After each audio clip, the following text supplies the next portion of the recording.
You know what I'm saying? I juggle a lot. I play a lot of positions. You know what I mean? So, my mentality when I do start to be like, damn, this is a lot. You know what I'm saying? It's just like, that's what it's supposed to feel like.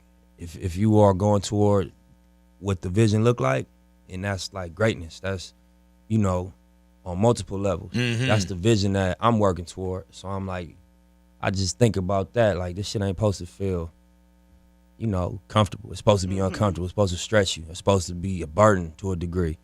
And you gotta, wrap your mind around that and accept it. And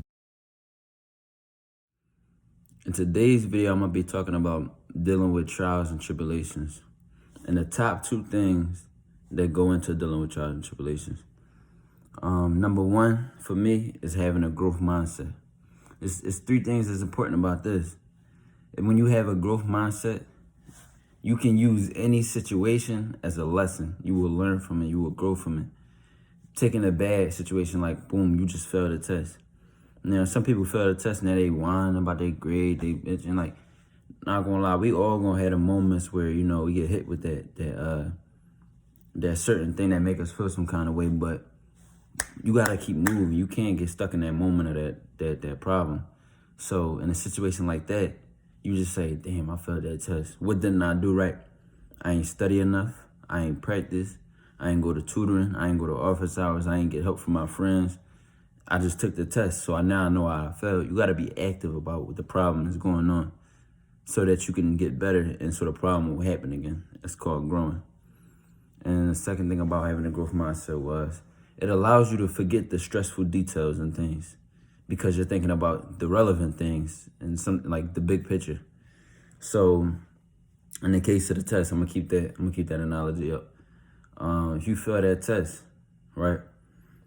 You would think about the relevant things by saying, oh shit, how can I go to tutoring? What can I do for the next test? What can I do to practice? What can I do, blah, blah, blah. It's like you're being active about what's relevant. You're focusing on what's important. You're not saying, damn, I failed. Well, I'm failing the quarter now. My grade going to drop. Like, you're not focusing on all this stuff that's going to bring your energy down. It's going to slow you down and stop you from moving. You focusing on what's important. What can I do about my grade now? How can I bounce back from this test? Like, you have to stay focused on things that benefit you in order to grow from them. When you start focusing on the things that are negative and you start focusing on the bad stuff of the situation, that's when you're gonna go down. That's when nothing gets better from that. So don't even worry about it. Another thing to go into that, it's like something I heard before was like, don't worry about the things you can't control because you can't control them. Don't worry about the things you can control because you can control them. Like, it's a simple phrase, but it just allows you to have that consistency no matter what you're dealing with. And it allows you to stay on your ground. And also, when you have a growth mindset, you start to really value loss and failure. Loss meaning like you lose a game or something, like you play football, you lose a game. Or lose, let me think of other situations to lose in. You fail a test, you lose a grade. Whatever the case may be, you start to really value loss and failure because you start to realize this is what makes you as a person. Whatever you go through is what builds you and makes you stronger as a person. We always hear it in songs and stuff like, what don't kill me make me stronger. That's a simple fact. Yes.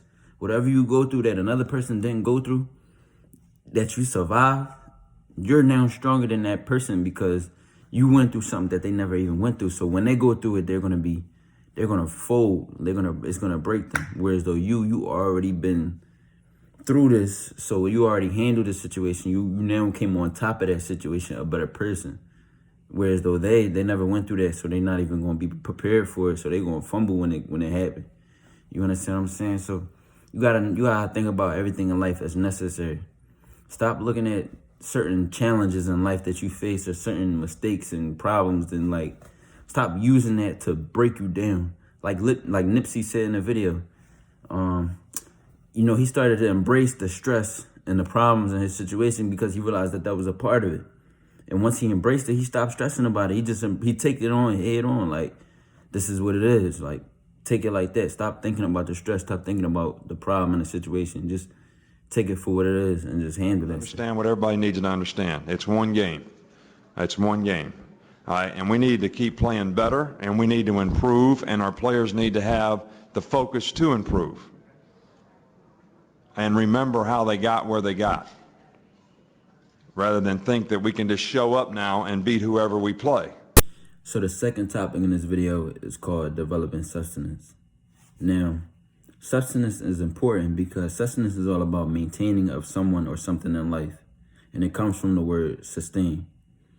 Now, the reason I showed that Nick Saban video is because that was the best thing that I could find that demonstrated sustenance. Now, in this case, he's talking about his team and how they just won a game. He's not celebrating this win. He's not all hype on camera like, yeah, we just won. We the top team. Like at the time, they probably were the top team. I don't really remember the details, but they probably were the #1 team, beating everybody, undefeated, whatever the case may be. But in order to keep his players on top, and in order to keep that work ethic, he's humbling the win. That's one of the main important things that I feel about how you can apply this to your life. You have to humble everything in your life. Like, for example, you must humble bad news and you must humble good news. And by doing that, I mean, the same way you take good news should be the same way that you take bad news.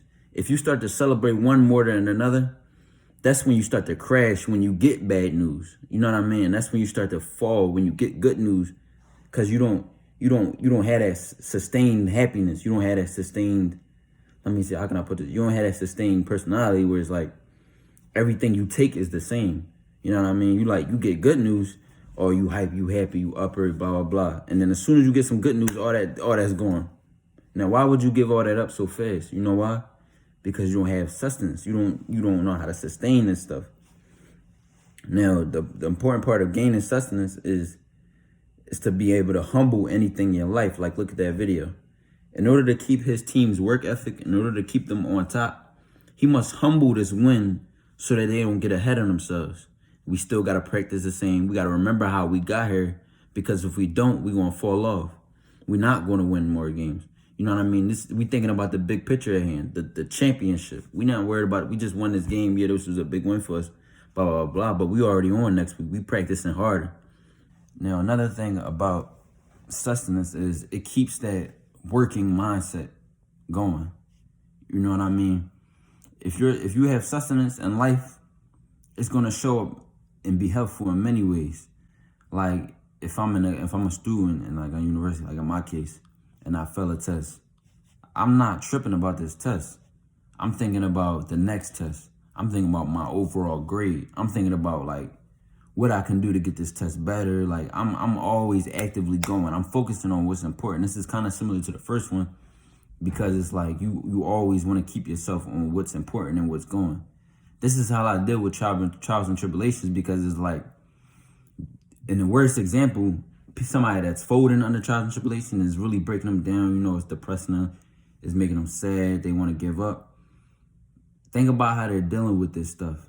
They're getting so beat up by this stuff, they're not even thinking about how they can fight back. They just getting beat up. You know what I mean? It's pushing them down.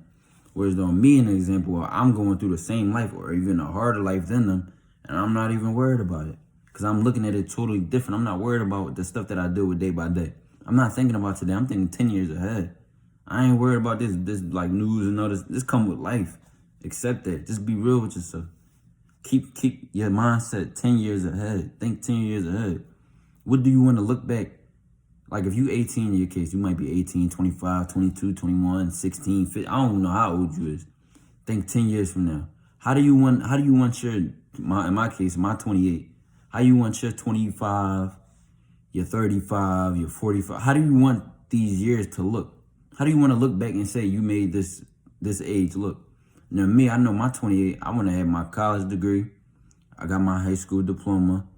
I want to have my master's. You know, I want to go to get my MD in medical school. Like, this is stuff that I think about daily that pushes me towards that, to deal with these trials and tribulations.